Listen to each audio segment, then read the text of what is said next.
Il est 20h à Malantoine, dans le département du Nord, région de l'Ouest du Cameroun. Mesdames, Messieurs, bonsoir. Bienvenue au 20h bilingue sur Equinox Télévision. Innocent Nazé, good evening. Bonsoir, Julien Beth. Good evening to you as well, dear viewers. Thanks for joining us in this 8 p.m. bilingual newscast.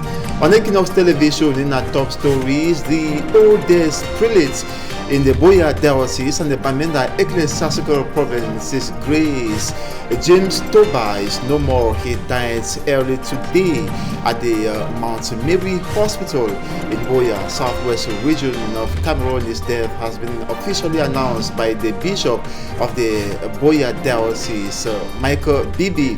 We equally talk about a 16-year-old boy, Funwe Emmanuel Sama, who has died after he was crossed to death by a vehicle, pickup vehicle they were pushing from the Nkwenfons Palace in the Bamenda 3 subdivision of the Northwest region. He bled to death, and efforts to rush him to the PMI hospital yielded no fruit as he passed away. We'll develop that story in this edition of the newscast. Détournement des recettes à la commune de Yaoundé 6, le maire met en garde certains de ses collaborateurs qui confondent les recettes de la mairie avec leur portefeuille. Jacques Yoki Onana invite ses agents véreux à mettre immédiatement fin à ces pratiques obscures. Vous l'écouterez en ouverture de ce journal.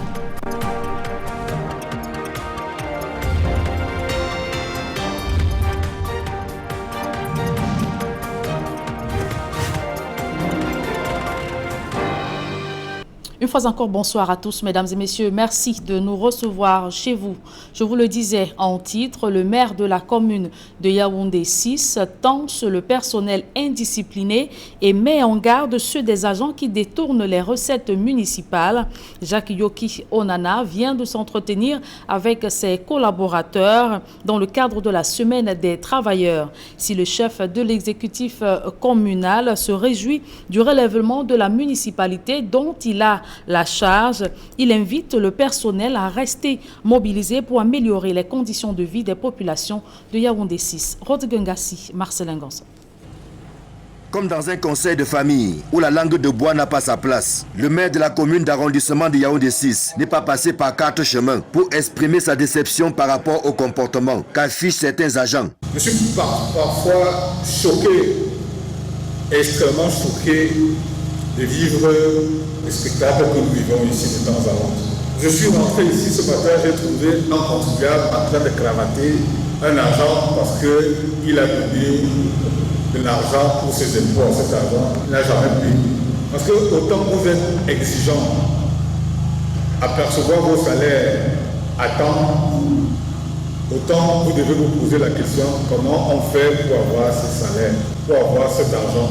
Il se trouve en effet que malgré les multiples avertissements et autres rappels à l'ordre, certains brebis égarés continuent de confondre les recettes de la mairie à leur porte-monnaie personnelle. Il ne s'agit ni plus ni moins que d'une distraction des fonds et le chef de l'exécutif municipal de Yaoundé 6 n'entend pas laisser prospérer de telles pratiques qui n'honorent pas le personnel. Il reste encore un certain nombre de tares, notamment l'indiscipline, dont certains agents sont maîtres, et également quelques questions de mœurs, notamment en ce qui concerne le recouvrement des fonds dus à la mairie. Bon, il était important qu'on s'arrêtât un instant pour faire ensemble ces constats-là et refaire un pacte de travail entre l'exécutif communal et le personnel.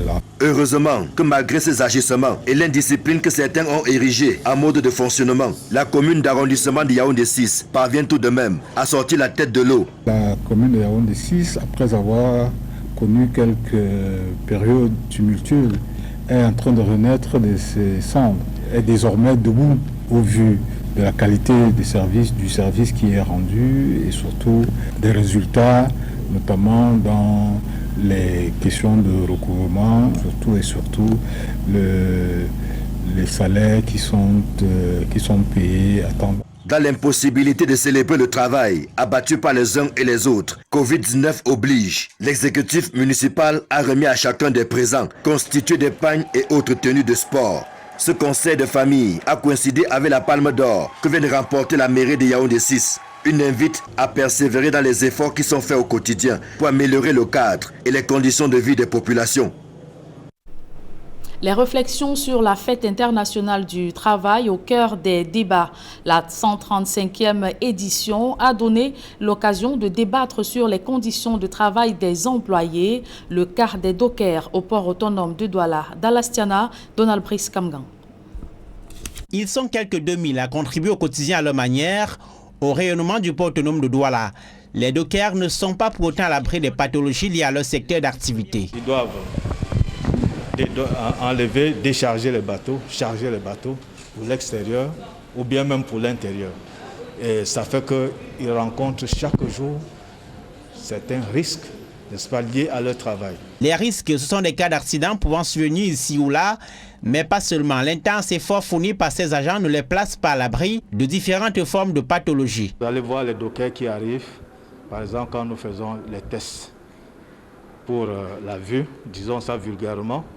Vous allez voir un docker, vous lui demandez de lire un chiffre. Il dit qu'il ne voit pas. Quand il dit qu'il ne voit pas, c'est parce qu'effectivement, il ne sait pas ce que c'est que ce chiffre. Il ne peut pas savoir si c'est A ou bien si c'est B ou C. Et donc, nous prenons beaucoup de temps pour leur expliquer, n'est-ce pas, les bienfaits de la médecine du travail et des différentes spécialités qui les accompagnent. La lombalgie et autres maux liés à la nature des activités qu'ils mènent. Mais la tâche n'est pas une sinécure, car bien souvent, les dockers eux-mêmes ne sont pas suffisamment informés sur les moyens de se protéger en entreprise. D'où les efforts à faire en vue de l'amélioration de l'éducation professionnelle de ces travailleurs. Nous avons la structure QHSE et le médecin du travail avec qui ils ont un plan de sensibilisation quasi quotidienne, une sensibilisation quasi quotidienne. Et lorsque un cas arrive, le docker est pris en charge totalement au niveau de ce centre médical. Si les conditions de travail des dockers sont souvent au devant de l'actualité, le port autonome de Douala et les administrations interpellées font état des évolutions enregistrées dans le traitement de ces employés. Nous avons une ambulance qui prend directement le concerné depuis la zone d'opération, l'amener ici au niveau de l'hôpital. Et il est totalement pris en charge, y compris pour sa restauration. À l'occasion de la 135e fête du travail, l'amélioration des conditions de travail des 2000 dockers du PAD était au cœur de plusieurs jours d'activité, dont une séance de dépistage gratuit des cancers. Cap à présent sur la région de l'Ouest Cameroun où le développement des villages est retardé par la guerre des successions. Illustration au village Thieu par Fongondeng. Face à ce phénomène grandissant, l'autorité administrative dans la Menoie invite les populations à enterrer la hache de guerre. Leclerc Saken. Les villages de la région de l'Ouest, dans la grande majorité, font face à de véritables problèmes de développement. Les populations de ces localités de l'arrière-pays sont partagées entre l'inexistence, insuffisance des infrastructures de base que sont les ouvrages hydrauliques, les formations sanitaires, écoles et dessertes de qualité. À ce chapelle de difficultés viennent s'ajouter des querelles et des divisions à la tête des chefferies traditionnelles. Un cas de figure, le village de Ntse, chefferie de 3e degré du groupement Fongondeng, département de la Menoie. C'est les enfants de Ntse qui divisent et veulent partager le village en plusieurs chefferies. Un village qui n'a que quelques 2000 âmes, ils veulent le charcuter en presque 4 chefferies. Or, la population a dit non, serait un et indivisible. Comme dans plusieurs autres localités, l'autorité du chef du village est ici contestée par des fils de la localité dont certains s'autoproclament chefs et revendiquent leur territoire de commandement. Certains fils zélés du village, nulle part des accointances, autorités traditionnelles et élites locales, ont cru devoir se tailler chacun une portion de notre territoire déjà trop réduit et fragilisé par sa situation géographique pour en faire une propriété personnelle sans aucune légitimité que pourrait leur conférer un titre traditionnel ou coutumier ou même encore une responsabilité administrative. Cet état de fait qui date depuis des décennies a créé non seulement une psychose auprès de la population, mais un sentiment d'insécurité qui s'est accentué avec la situation socio-politique instable qui règne actuellement dans les villages de la zone anglophone dont nous sommes des voisins. Des situations conflictogènes qui ont souvent abouti à des morts d'hommes et dont du fil à tordre pour les autorités administratives dont l'arbitrage est sollicité. Nous ne saurons être des partisans de la scission, des partisans de la division, des partisans du désordre. Ainsi, aujourd'hui, il était particulièrement question de faire comprendre aux populations que l'administration a un rôle d'encadrement et c'est ce que nous faisons au quotidien. Nous leur avons dit que le village Ntse où nous nous trouvons en ce moment est un et indivisible. Donc, tous ceux qui s'autoproclament chefs, tous ceux qui pensent que du jour au lendemain, parce qu'ils ont des titres de notabilité, peuvent penser à partir de ce moment qu'ils sont chefs, que nous ne permettrons pas que de telles exactions puissent se produire. Cette situation de création à tout vent des chefferies traditionnelles avait déjà en 2018 poussé les pouvoirs publics, à travers une circulaire du ministre de l'administration territoriale, à retirer les modalités de création, reclassement ou réhabilitation des chefferies traditionnelles. C'est avec ce reportage de Leclerc Sakem que nous mettons un terme à la première partie de ce journal. La seconde est en langue anglaise. Avec vous, Innocent Azé. Good evening once again. Merci Julien une fois de plus. Bonsoir à vous. Good evening once more to you viewers. Thanks for staying with us for the second segment of this newscast. We begin with this sad story about the oldest prelate in the Boya Diocese and the Bamenda Ecclesiastical Province, who is no more. His Grace James Toba died at about 11 a.m. this Sunday, May the 2nd, 2021 at the Mount Mary Hospital. His death this Sunday, May the 2nd, has been officially announced by His Lordship Michael Bibi, Bishop of Boya Diocese, in a communique. He died at the Mount Mary Hospital at exactly 11:55 a.m. after receiving Holy Eucharist and the anointing of the sick. His Grace James Toba has been in residence in St. Joseph's College, Sase. He was the oldest priest in the diocese and the Bamenda Ecclesiastical Province. The prelate lived in Sase since 1992. While urging Christians to pray for his eternal repose and also for his family and the Diocese of Boya, Bishop Michael Bibi assured that the funeral arrangements will be communicated later. His Grace James Toba was ordained priest in 1958, was a Soban Principal of Sase from 1992 to 1999. He has served as Vicar General of Boya Diocese. He was the third Black priest in Cameroon as the first from Com, that's in Jincom, in the northwest region of Cameroon. And also a 16-year-old boy called Funue Emmanuel Sama has died beneath a pick-up vehicle they were pushing Saturday, May the 1st at about 4 p.m. from the Nkwenfons Palace in the Bamenda 3 subdivision. Sama, as he is called, did not join his friends to push the mini pick-up out of the palace, but instead jumped to sit behind on the load beds. He fell to the ground and was crushed when the vehicle entered a pothole and bounced. None of the friends pushing realized what was happening even as the vehicle was descending the hill. It was a bystander who alerted them. The vehicle was lifted and the boy, in a helpless state, pulled out and immediately rushed to the PMI hospital. Unfortunately, he died as doctors prepared to put him on oxygen. Sama leaves his parents in Teken Manda Quarter in Kwen, Bamenda 3 subdivision, to mourn his early death. A source contacted says the vehicle in question belongs to the fund, who has ordered that the boy's corpse should not be buried until his return from Yaoundé. And away from that, we talk about hundreds of traders at the Ndokpasi market that's in the Douala 3 subdivision, who have besieged the premises of the divisional officer to denounce the continuous acts by the Douala 3 council authorities compelling them to pay tax that ranges from 10,000 to 15,000 francs CFA monthly. According to the traders, this should stop. Immaculate Fogwe reports. The Douala 3 divisional office invaded by angry traders of the Dogbasi 3 market. The traders are decrying abuses meted on them by the authorities. Their discontent comes few days after a note was sent to them by the Douala 3 council announcing that they will have to pay the sum of 10 to 15,000 francs as tax, a pill which many of them are unable to swallow. It's very funny because we have stores in the market and we pay our rentage, and at the end of the month they still ask us to give another extra 10,000 every month, which is very, very funny and which is very, very impossible. Why? Because there are some stores here in the market that at the end of the month they are able to sell even the 10,000.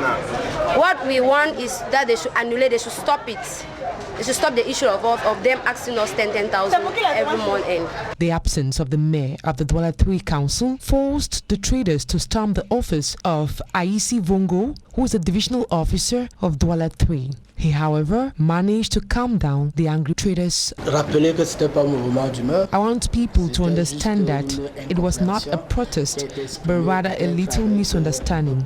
But their manner of approach was kind of loud. I told them to go back to their stores and wait for the mayor, who is on mission in Yaoundé.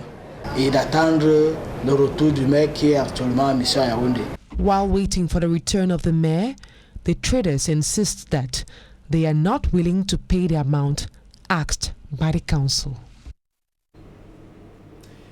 And in the Douala 5 subdivision, the vaccination campaign has been launched against the COVID-19 pandemic, and the authorities are calling on the population of the municipality to receive the dose of the COVID-19 pandemic. And we have details in this report compiled by Charles Ekome. A busy day with the launching of the COVID-19 campaign at the Health Medical Center in Bonamusadi, Douala 5 subdivision.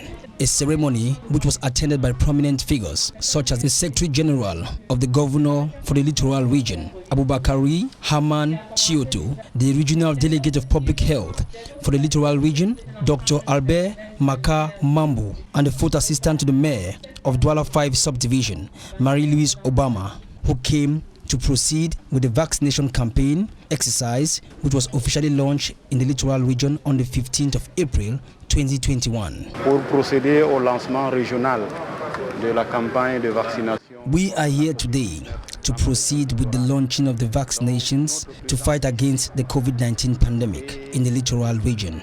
Our presence here is aimed at sensitizing the population so that they can go to the 32 medical centers in the community to get vaccinated.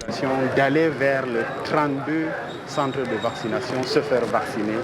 The regional delegate for public health further explains the measures taken into consideration on the after effects of inoculation. Il y a des mesures qui sont prises pour ceux qui vont présenter des manifestations adverses après post-injection. There are measures which will be taken into consideration for people who present after effect symptoms through inoculation. Besides the COVID-19 pandemic, this has always been an old subject within the context of vaccinations, because most vaccines inoculated through injection sometimes present symptoms. There is already a system put in place in medical facilities to handle such issues. On sait exactement quelles manifestations sont attendues et quels sont les protocoles qu'il faut pour chacune de ces manifestations. The fourth assistant to the mayor of Douala 5, Marie-Louise Obama, sent a strong message to the community after having taken the vaccine. Je voudrais d'abord dire à la population de Douala 5e. I want to tell the population of Douala 5 that I preach by example. Let the population not say that the mayor didn't take the vaccine. I took the Chinese vaccine because I think it is one of the best in the world. Vacciné. Je n'ai pas pris ailleurs, j'ai pris le vaccin chinois. Il semble actuellement c'est le meilleur dans le monde. It should be noted that 2 different vaccines are available in all the medical facilities, which are the Sinopharm and the AstraZeneca vaccine. Moreover, this campaign is aimed at vaccinating a total of 97,000 people in the region. The Minister of Public Health, Manawda Malachi, has revealed the present statistics of COVID-19 in the country. It tweets that a total of positive cases recorded stands at 72,250. Remissions 67,625, death cases 1,107, active cases 3,518, hospitalized cases 304, thus 89 in oxygen. Recovery rate stands at 94%, lethality rate 1.5%, severity rate 2.5%, bed occupancy rate 9.6%. The Public Health Board instructs the continuous wearing of face masks and invites Cameroonians to get vaccinated. Minister Manawda Malachi says within a period of 2 weeks, 20,010 persons have received the COVID-19 vaccines. According to the Public Health Minister, this satisfactory progress instigates the government to encourage the population to embrace the COVID-19 vaccines, which aims at ensuring collective protection. And that ends this 8 p.m. bilingual newscast on Equinox Television. Thanks so much for watching. Do stay put to programs on Equinox Television. Do have a nice evening. Julien Berth, bonsoir à vous. Merci, je vous souhaite également une excellente soirée. Innocent Nazé, mesdames et messieurs, merci d'avoir suivi cette édition bilingue du journal. Restez surtout scotchés sur le programme de la meilleure des télévisions.